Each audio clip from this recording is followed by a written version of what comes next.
Greetings, citizens of the world. Throughout history, the world has been controlled by big ideologies such as religion, socialism and capitalism, to name but a few. These are all forms of slavery that have stopped our evolution and removed our freedom. Anonymous see these ideologies for what they are: systems of control. The time for change is now. No longer shall the people be oppressed by corruption. In case you are blissfully unaware of who we are, let me tell you this: we are not just a person.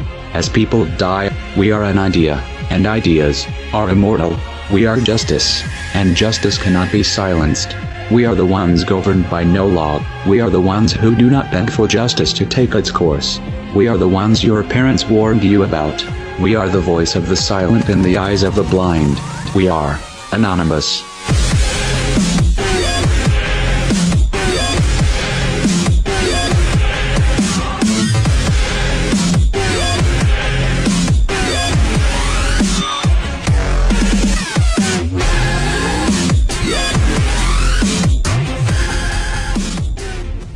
The tendency to relate past events to what is possible in the present becomes more difficult as the scope of the geopolitical environment changes. It is a useful thing, then, to ask every once in a while if the environment has recently undergone any particular severe changes, thereby expanding our options for the future.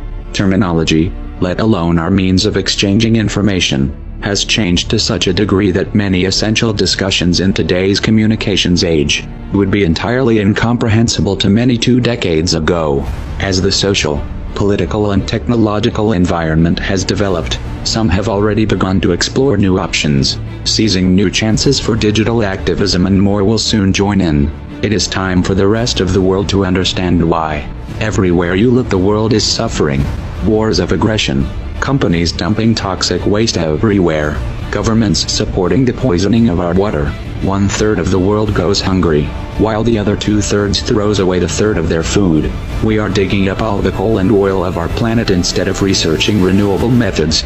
Governments and corporations constantly lie, kill, and extort the entire planet's population, just for profit, where in America the richest 1% have 42% of the money. You shouldn't have to be convinced that the system we live under must come to a stop.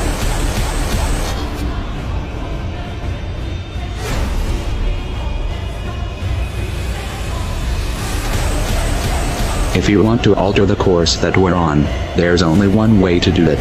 We need to wake up that public. Even the most powerful weapons of war are neutralized if you reach the mind of the man behind the trigger. How do we wake the masses, you asked? Don't wait for someone to answer that for you. Get creative. Act like your children's and grandchildren's futures depend on it. Because they do. No one wants to believe that their kids are going to live under a military dictatorship. No one wants to see this coming. So most people put their head in the sand and do their best not to think about it. Those who don't always begin with one question: what can we do? The first thing you need to understand here is, our problem is psychological, not material. You have the means to take back your power, and you don't need a set of specific instructions. You don't need someone to hold your hand and explain your role. You don't need someone to give you permission. Are you going to push this out of your mind because it's uncomfortable, or are you going to convert that discomfort into a driving force? No one can make that choice for you. I will tell you this much, Bo: if that thought itches in the minds of enough people, we will figure out a way to scratch it. And if that driven feeling is fully established in your heart, you will find a way to make it spread. The odds don't matter anymore. If you understand what we are facing, then you have a moral responsibility to do everything in your power to alter the course that we're on, regardless of the odds. It's only when you stop basing your involvement on the chance of success that success actually becomes possible. To strip the ill-gotten power of the financial elites and to bring these criminal cartels to justice will require nothing less than a revolution. The government is not going to save us. The government is completely infiltrated and corrupt to the core.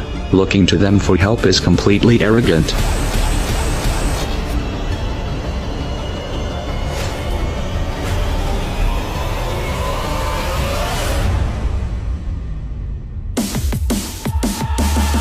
We have to actively work to wake up as many people as possible about what is happening and the direction we are heading. All revolutions originate from a shift in the mindset of the population, and no other meaningful resistance is possible without it.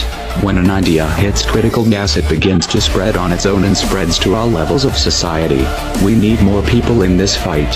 We need more people speaking up, making videos, writing articles, getting this information onto the national and international stage. We are anonymous. We are legion.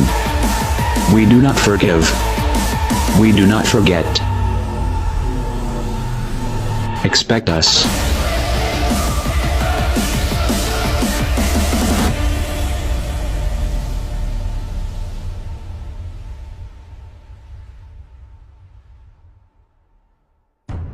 We decided long ago that the dangers of excessive and unwarranted concealment of pertinent facts far outweighed the dangers which are cited to justify it. And there is very grave danger that an announced need for increased security will be seized upon by those anxious to expand its meaning to the very limits of official censorship and concealment. That I do not intend to permit to the extent that it's in my control. For we are opposed around the world by a monolithic and ruthless conspiracy that relies primarily on covert means for expanding its sphere of influence, on infiltration instead of invasion, on subversion instead of elections, on intimidation instead of free choice, on guerrillas by night instead of armies by day.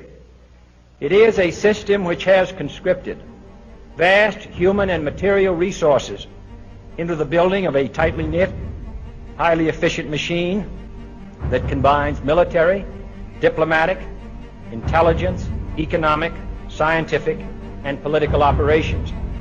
Its preparations are concealed, not published. Its mistakes are buried, not headlined. Its dissenters are silenced, not praised. No expenditure is questioned, no rumor is printed, no secret is revealed.